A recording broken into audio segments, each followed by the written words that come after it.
మన తండ్రి కుమార పరిశుద్ధాత్మ దేవునికి వందనాలు స్తోత్రాలు చెల్లించుకుంటూ, ప్రియమైన దేవుని బిడ్డలారా, మీరందరూ క్షేమంగా ఉన్నందుకు దేవునికి వందనాలు చెల్లించుకుంటున్నాము. మీరు బలపడుతున్నారని దేవునికి వందనాలు చెల్లించుకుంటున్నాము. వాక్యాలు వినండి, మమ్మల్ని ప్రోత్సహించండి, మీరు సంతోషంగా ఉండండి, మమ్మల్ని కూడా సంతోషపెట్టండి. ఈ దినమందు వివాహ దినములు జరుపుకుంటున్న వారికి మా శుభాలు తెలియజేస్తున్నాము. మీ కొరకు ప్రార్థన చేస్తున్నాం. ఇలాంటి దినాలు అనేకమైనవి మీరు జరుపుకునేలాగా దేవుడు మిమ్మల్ని ఆశీర్వదించును గాక. ఈ దినమందు దేవుడు మనకిచ్చిన వాక్యము నిర్గమాకాండము 33వ అధ్యాయము 17వ వచనం చదువుకుందాం. కాగా యెహోవా, నీవు చెప్పిన మాట చెప్పున చేసేదను, నీ మీద నాకు కటాక్షము కలిగినది, నీ పేరును బట్టి నేను ఎరుగుదునని మోషేతో చెప్పగా. దేవుడి మాటల ద్వారా మనల్ని దీవించును గాక. దేవుడి దినమందు మనకు వాగ్దానం చేస్తున్నారు, నీ మీద నాకు కటాక్షము కలిగినది అంటున్నారు. ఎందుకు అంటే ఆయన బిడ్డలము కదా, మనం ఆయన రక్తం ఇచ్చి మనల్ని కొన్న బిడ్డలము కదా. మన పక్షాన దేవుడు అనేక గొప్ప కార్యాలు చేయడానికి ఇష్టపడుతూ ఉంటాడు కదా. అలాగే దేవుడు మన ఎడల జాలి చూపిస్తూ ఉంటాడు, మనం అడిగిన వాటికి దయ చూపిస్తూ ఉంటాడు. కటాక్షం ఉంచి ఉన్నాను అంటున్నాడు. కటాక్షం ఉంచి మనం అడిగిన మేళ్ళని దయతో అనుగ్రహిస్తారు దేవుడు. ఎవరైనా అడిగినా ఇవ్వచ్చు, ఇవ్వకపోవచ్చు. మన పొరుగు వారిని అడిగినా ఇవ్వచ్చు, ఇవ్వకపోవచ్చు. మన బంధువులను కూడా ఒకసారి మనం అడిగినప్పుడు ఇవ్వకపోవచ్చు.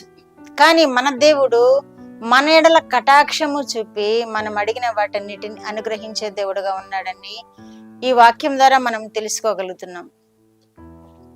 నీ మాట చొప్పున నేను చేయుదును. మనం ఏదైతే అడుగుతున్నామో, ఏ మాట అయితే చెబుతూ ఉన్నామో, ప్రభువా నా బిడ్డలను మీరు కనికరించండి, నా బిడ్డలను నడిపించండి, ఆదుకోండి అని అడిగామనుకోండి, నీ మాట చొప్పున నేను చేసేదను అంటున్నారు. మనం ఏదైతే ఆయనకి చెప్పుకుంటామో, మన బాధలు చెప్పుకుంటే ఆ బాధలను కూడా తీరుస్తాడు. మన బిడ్డల వృద్ధి కొరకు చెప్పుకుంటే వృద్ధి చేస్తాడు.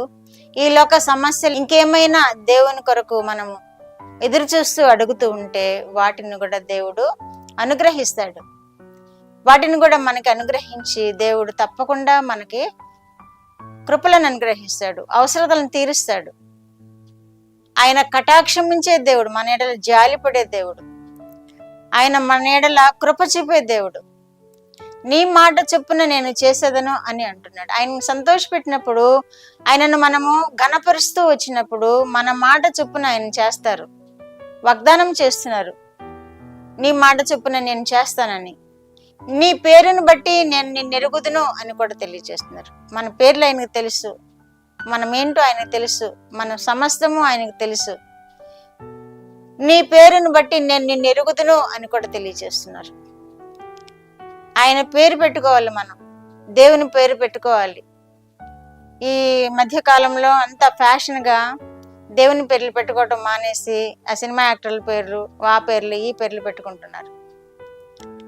నీ పేరును బట్టి నేను నిన్ను ఎరుగుదును అంటున్నారు దేవుడు. కాబట్టి మనము ఆయన జాలి పొందే విధముగా, ఆయన కటాక్షం పొందే విధముగా ఆయనను మనము వేడుకున్నప్పుడు, తప్పకుండా వాటిని ఆ విధముగా జీవించినప్పుడు, ఆయన జాలి పొందే విధముగా, ఆయన కటాక్షం పొందే విధముగా మనం జీవించినప్పుడు ఆయన తప్పక మన ఎడల కృప చూపుతాడు. మన పేరుని బట్టి ఎరిగిన దేవుణ్ణి వాగ్దానం చేస్తున్నారు. కాబట్టి ఆయనను సేవిద్దాము, ఆరాధిద్దాము, ఆయనకు మహిమకరముగా జీవిద్దాము. ఆయన కృప మనతో ఉండులాగన మనము ప్రార్థనలో ఎదుగుదాము. ఆయన మన ముందు నడవచ్చేలాగన మనము వేడుకొని మన ముందు సాగిపోయే విధముగా దేవుని యొక్క కటాక్షం పొందుకుందాం. అప్పుడు దేవుడు మనల్ని దీవిస్తాడు, ఆశీర్వదిస్తాడు. ప్రతి అవసరతను ఆయన కృపలో తీరుస్తాడు. ప్రతి నెమ్మదిని కలుగు చేస్తాడు. కుటుంబాల్లో ఏదైనా శోధన కలిగితే దాని నుండి విడిపిస్తాడు. ఏదైనా బాధ కలిగితే దాని నుండి విడిపిస్తాడు. ఎందుకంటే మన పేరుని బట్టి ఆయన మనల్ని ఎరిగినవాడు కనుక మనకి ఆయన కృప అనుగ్రహించే దేవుడుగా ఉన్నాడని మనం వాక్యంలో చూస్తున్నాం. కాబట్టి మనం ఆయన్ని వేడుకుందాము, ఆయన చెప్పిన విధంగా జీవిద్దాము, ఆయన చెప్పిన విధంగా నడుచుకుందాము, ఆయన కటాక్షం పొందుదాము. ప్రార్థన. మా దేవ, మా ప్రియ పరలోక ప్రభువా, మీ పరిశుద్ధ పాదములకు వందనాలు, స్తోత్రాలు. మా రక్షకుడు అయిన యేసయ్య స్తోత్రములు, పరిశుద్ధాత్మ దేవ స్తోత్రములు, ఇచ్చిన వాక్యము కొరకు స్తోత్రములు ప్రభువా. నైనా మీ కటాక్షము పొందే విధముగా మేము జీవించే కృప దయచేయండి. వినిచిన బిడ్డలందరూ కూడా ప్రభువా మీ కటాక్షం పొందినట్లు నైనా మీరు కృప చూపని నైనా వారి పేర్లు మీరు ఎరిగినారు కనుక నైనా వారిని పేరుని బట్టి మీరు వారిని ఎరిగి నైనా వారిని దీవించండి, ఆశీర్వదించండి. మీ కృపలో వర్ధిల్ల చేయండి. చిన్న బిడ్డలను, పెద్దవారిని, యవనస్తులను మీ కృపతో నింపండి. మీరే మహిమ పొందమని యేసుక్రీస్తు వారి పేరిట ఈ మనవులు మీ పాదముల యొద్ద వేడుకుంటున్నాను పరమ తండ్రి. ఆమేన్.